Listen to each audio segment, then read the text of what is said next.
Coucou à toutes. Alors aujourd'hui je reviens avec une petite vidéo, le fond de teint parfait ou comment choisir son fond de teint. Alors ce sont juste des petits conseils que j'ai pu récolter ici ou là en regardant des vidéos, des tutoriaux, des gourous beauté sur YouTube et ils m'ont permis de vraiment apprendre à choisir mon fond de teint et améliorer vraiment le rendu de mon maquillage parce qu'au début c'était pas formidable et petit à petit j'ai appris de mes erreurs, j'ai fait beaucoup d'erreurs en maquillage comme tout le monde.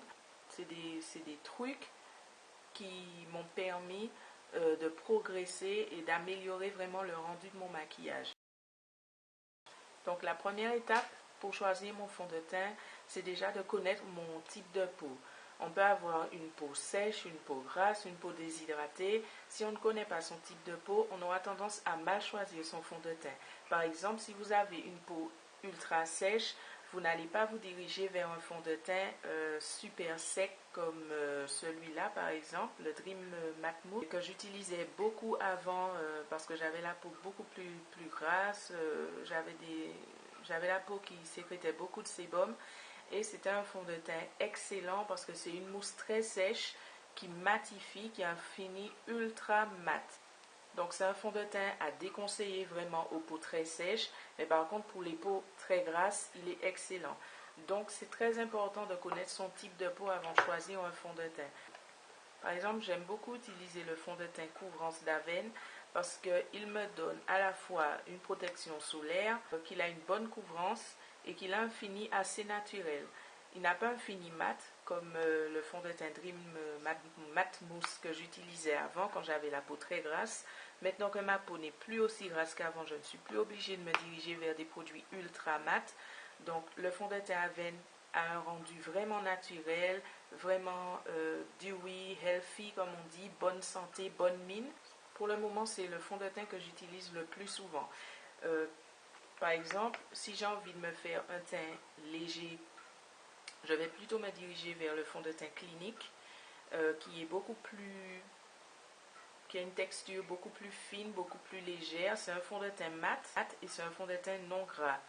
Donc en ce moment, quand il fait chaud, j'ai plus tendance à utiliser, quand je sais que je vais partir et que je vais marcher, transpirer, j'ai plus tendance à utiliser cette formule-là très fine, très légère et qui pourtant donne une couvrance correcte sans être super couvrant. J'aime beaucoup le rendu très naturel de ce fond de teint. Donc selon les situations, je vais utiliser tel ou tel fond de teint. La deuxième règle d'or que j'ai pu apprendre, c'est de bien connaître la couleur de son visage. Alors, souvent, le problème avec les fonds de teint, c'est qu'on n'est pas sûr de la couleur de son visage et on n'est pas sûr de la couleur qu'on doit choisir en fond de teint. Personnellement, je me base toujours sur la couleur du centre de mon visage, c'est la plus claire et je préfère avoir un fond de teint un peu plus clair que ma vraie couleur plutôt que trop foncé. Le fond de teint trop foncé, il aura tendance à un petit peu assombrir le visage, assombrir le regard et vieillir le visage. Donc personnellement, je me base sur la couleur qui est au centre de mon visage. Par exemple, pour le fond de teint Black Opal Stick, j'ai choisi la teinte Truly Topaz. Peut-être qu'elle a l'air un peu claire quand on la regarde par rapport à l'ensemble de mon visage, mais je vous assure qu'au centre de mon visage, ça correspond parfaitement. Donc je me base sur cette couleur. Après, chacun fait comme il veut. Certains préfèrent prendre d'autres références pour choisir la couleur. Mais moi, je choisis le centre de mon visage parce que c'est la couleur qui va éclairer mon regard, qui va éclairer le centre de mon visage. Ensuite, très important, n'hésitez pas à tester le fond de teint et à demander des échantillons. Le fond de teint, vous allez le porter pendant plusieurs heures. Vous allez le porter sur votre visage. Donc, c'est important de le tester dans des conditions optimales, c'est-à-dire chaleur, transpiration, pluie. Testez-le en plein jour. Je vous conseille même de vous maquiller tous les jours devant une fenêtre pour être bien sûr du rendu, pour être bien sûr de la couleur, parce que en lumière artificielle, toutes les couleurs sont uniformes, tout est faussé. Donc allez devant une fenêtre, allez même en plein jour et testez votre fond de teint. N'hésitez pas à demander aux vendeuses un échantillon. Je sais qu'elles sont casse-bonbons, mais vous avez le droit de demander des échantillons. À quoi bon acheter un fond de teint si on ne l'a pas testé? C'est ridicule. Donc, testez-le avec votre propre poudre. Testez-le avec votre propre pinceau, avec vos propres outils. Et testez-le pendant plusieurs heures dans des conditions normales. Si vous devez marcher, marchez. Si vous devez transpirer, transpirez avec votre fond de teint. Il faut que vous sachiez comment ce fond de teint va évoluer au cours de la journée, comment il va évoluer avec votre type de peau. C'est très important de le tester et de le tester dans des conditions optimum, quoi. Et le dernier petit point important, quand je choisis mon fond de teint, je fais attention à la base, à ce que je mets en dessous, parce que j'avais eu des petits problèmes avec certaines bases qui ne correspondaient pas au type de fond de teint. Par exemple, un fond de teint à base d'eau qui ne correspondait pas à une base grasse ou l'inverse. C'est très important quand on applique le fond de teint de savoir ce qu'on a mis en dessous. Ce que je conseille, c'est d'attendre quelques minutes après avoir hydraté son visage, après avoir mis sa base, d'attendre au moins 10 minutes pour appliquer le fond de teint. Certaines personnes n'ont pas 10 minutes devant elles, je comprends ça, mais vous pouvez sortir de la douche, vous hydrater le visage, aller faire ce que vous avez à faire, vous habiller, etc.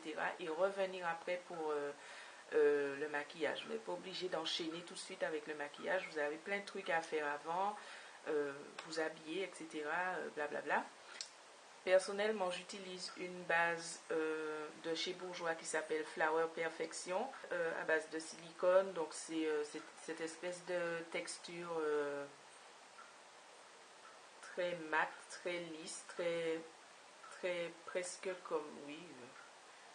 Ça va donner à la peau un aspect un peu photoshopé. Ça va donner à la peau un aspect très lisse, très mat. Et ça va permettre d'appliquer le fond de teint d'une manière uniforme. Certains n'aiment pas ce genre de base. Vous pouvez essayer la base de chez MAC, la Prep and Prime, qui est excellente. J'ai eu l'occasion de la tester. Je l'achèterai sûrement. Il y a plein d'autres bases. Essayez de voir ce qui va avec votre type de peau. Vous n'êtes pas obligé de mettre une base. Une crème hydratante suffit du moment qu'elle correspond à votre type de peau. Donc, la base, c'est important et il faut attendre au moins, je dirais 5 minutes. Pour celles qui n'ont pas 10 minutes devant elles, je dirais 5 minutes au moins que ça s'est bien absorbé dans la peau avant d'appliquer le fond de teint. Donc, ces 4 petits conseils: connaître son type de peau, savoir bien choisir la couleur du fond de teint par rapport à la couleur de son visage, ne pas hésiter à tester et à tester pendant plusieurs heures le fond de teint et ensuite choisir une bonne base. Je pense qu'avec ces 4 petits conseils, vous devriez pouvoir choisir le fond de teint parfait pour vous, celui qui vous correspond parfaitement et celui qui va améliorer l'aspect général de votre peau, qui va améliorer l'aspect de votre visage. Et c'est ce qu'on cherche en fait dans un fond de teint. On ne cherche pas un fond de teint qui va recouvrir tout son visage et agir comme un masque. On cherche d'abord à améliorer l'aspect de la peau. Et voilà, donc ce sont des petits conseils que j'ai pu apprendre comme ça, à force d'observer, à force de regarder beaucoup de vidéos, beaucoup de professionnels et de non-professionnels sur YouTube. Donc j'espère que ces petits conseils vous auront aidé. J'espère qu'ils auront été utiles pour certaines d'entre vous. Merci encore d'avoir regardé ma vidéo et je vous fais de gros bisous et je vous dis à bientôt pour une nouvelle vidéo.